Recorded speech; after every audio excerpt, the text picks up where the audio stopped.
জন্য প্রিয় ভাই, তাহলে আমরা এতক্ষণে কি বুঝলাম? আল্লাহ রাব্বুল আলামিন এই পৃথিবীটাকে কয়টা ভাগে বিভক্ত করে সৃষ্টি করেছেন? দুইটা ভাগে। একটা ভাগে রেখেছেন মানুষ এবং জিন জাতিকে।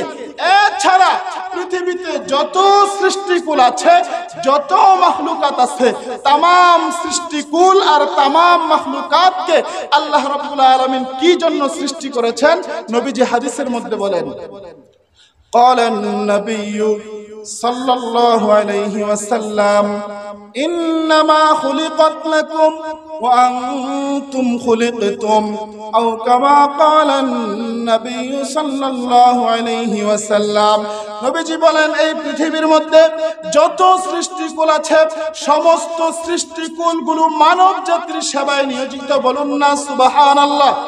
ও মুসলমান, আল্লাহ রাব্বুল আলামিন এই দুনিয়াতে যা সৃষ্টি করেছেন, আমরা যা কিছু দেখি আর না দেখি, আকাশ জমিন চন্দ্র সূর্য পাহাড় পর্বত পশু পাখি, সমস্ত সৃষ্টিকুলকে সৃষ্টি করার পিছনে আল্লাহ রাব্বুল আলামিনের লক্ষ্য এবং উদ্দেশ্য হলো তামাম সৃষ্টিকুলগুলো মানব জাতির সেবা করবে, মানব জাতির গোলামি করবে। বলুন না সুবহানাল্লাহ।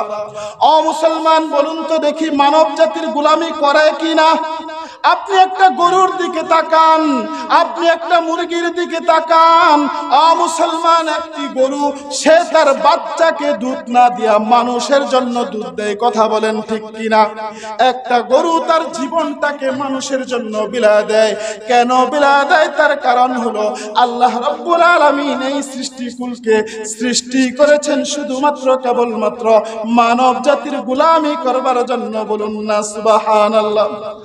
মুসলমান, এত সুবিশাল আকাশ আল্লাহ রাব্বুল আলামিন সৃষ্টি করে রেখেছেন, এত সুবিশাল সূর্য আল্লাহ রাব্বুল আলামিন সৃষ্টি করে রেখেছেন, এত সুবিশাল চন্দ্র আল্লাহ রাব্বুল আলামিন সৃষ্টি করে রেখেছেন। ও মুসলমান, আমি আপনাদেরকে জিজ্ঞাসা করতে চাই, এই সুবিশাল আকাশ দিয়া কি আল্লাহ রাব্বুল আলামিনের কোনো প্রয়োজন আছে নাকি? এই চন্দ্রের আলো দিয়া আল্লাহ রাব্বুল আলামিনের কোনো প্রয়োজন আছে নাকি? ও মুসলমান, নাই। চন্দ্রের কোনো প্রয়োজন আল্লাহর নাই। আছে কার? মানুষের। বলেন, আছে কার? ও মুসলমান, মানুষের। সূর্যের আলোর প্রয়োজন আল্লাহ রাব্বুল আলামিনের নাই। আছে কার? মানুষের। ও মুসলমান, গাছ আল্লাহ রাব্বুল আলামিন সৃষ্টি করেছেন, গাছের প্রয়োজন আল্লাহ রাব্বুল আলামিনের আছে নাকি? ফল কি আল্লাহ খায় নাকি ফেরেশতারা খায়? ও মুসলমান, খায় কে?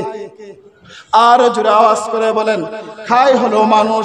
তাহলে বোঝা গেল এই পৃথিবীর মধ্যে ছোট থেকে ছোট, আদনা থেকে আদনা, বড় থেকে বড় যত সৃষ্টিকুল আছে, তামাম সৃষ্টিকুলকে আল্লাহ রাব্বুল আলামিন কি জন্য সৃষ্টি করেছেন?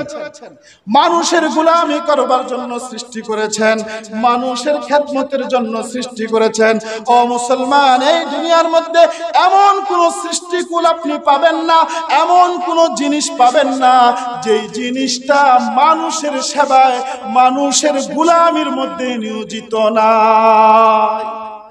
এমন একটা সৃষ্টিও আপনি দেখাইতে পারবেন না যে এই সৃষ্টিটা দিয়া মানুষের উপকার না আসে, মানুষের খেদমত না হয়। ইদানিং কালে দেশের মধ্যে একটা ভাইরাল সাপ নেমেছে, আপনারা দেখছেন না? সাপের নাম কি? রাসেল ভাইপার নাকি জানি। হ্যাঁ, তো একজন মানুষ এক বড় আলেমকে প্রশ্ন করেছে, হুজুর, আপনি তো বললেন এই পৃথিবীতে যা আছে সব কিছুই মানুষের খেদমতের জন্য, মানুষের গোলামির জন্য, মানুষের ইবাদত করার জন্য আল্লাহ রাব্বুল আলামিন সৃষ্টি করেছেন। এই যে একটা সাপ আল্লাহ রাব্বুল আলামিন সৃষ্টি করেছেন, এটা কিন্তু হুজুরকে কি জন্য প্রশ্ন করেছেন? আটকানোর জন্য। বলেন, কি জন্য? আটকানোর জন্য। এই সাপটাকে কেন বানাইলেন?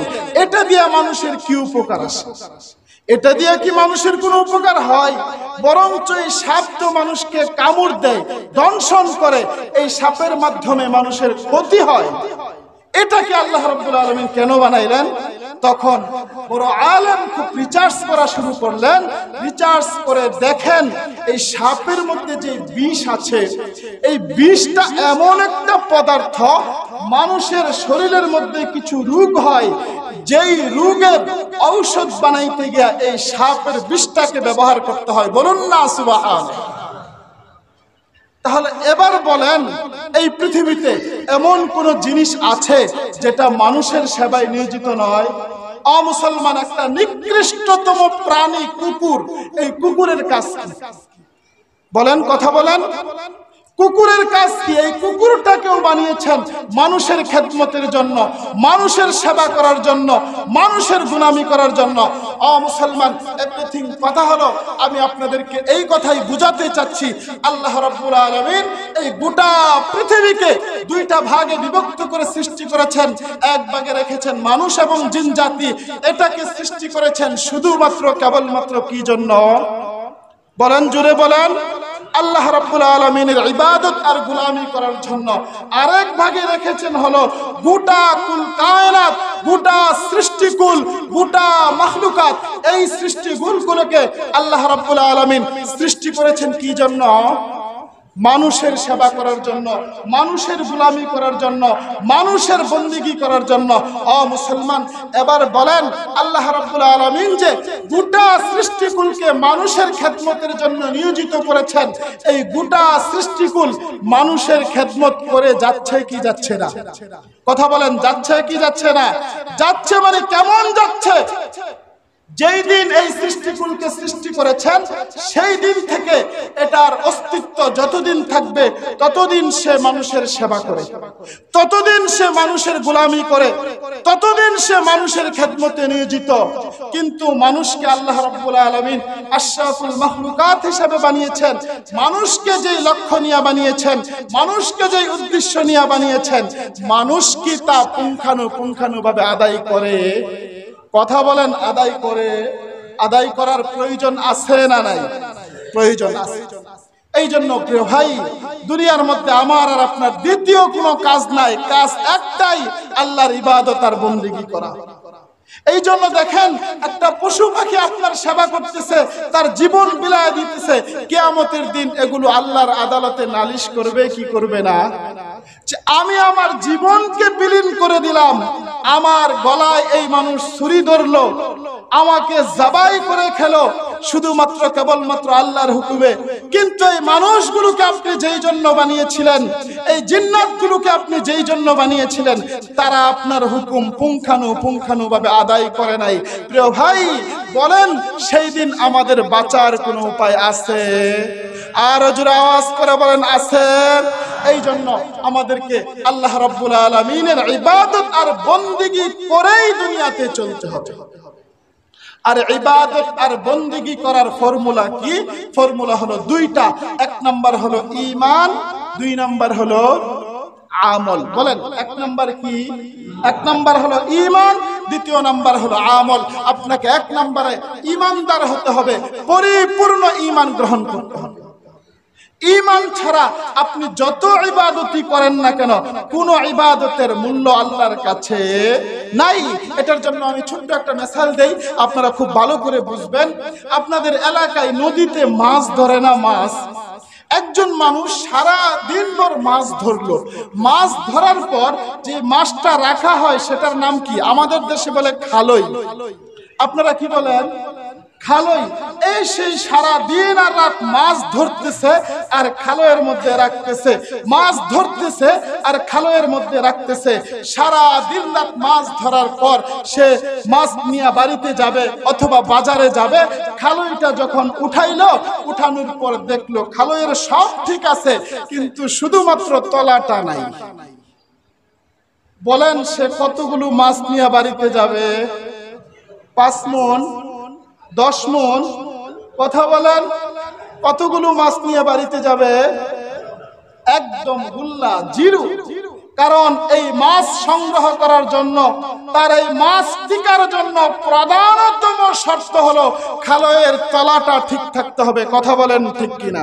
প্রিয় ভাইরা আমার, ঠিক তেমনি ভাবে আমরা যত আমলি করব, আল্লাহর যত ইবাদতি করব, যত গোলামি করব, আমাদের ইবাদতের খালয়ের তলাটার নাম কি? ঈমান। ঈমান যদি আপনার ঠিক থাকে, আপনি যদি আধা কেজি মাছও রাখেন, তলা যদি আপনার ঠিক থাকে, আধা কেজিও রাখেন, সেটা কি হবে? সংরক্ষণ হবে। তলা যদি ঠিক না থাকে, আপনি যদি 10 মণ মাছও রাখেন, কোনো লাভ নাই।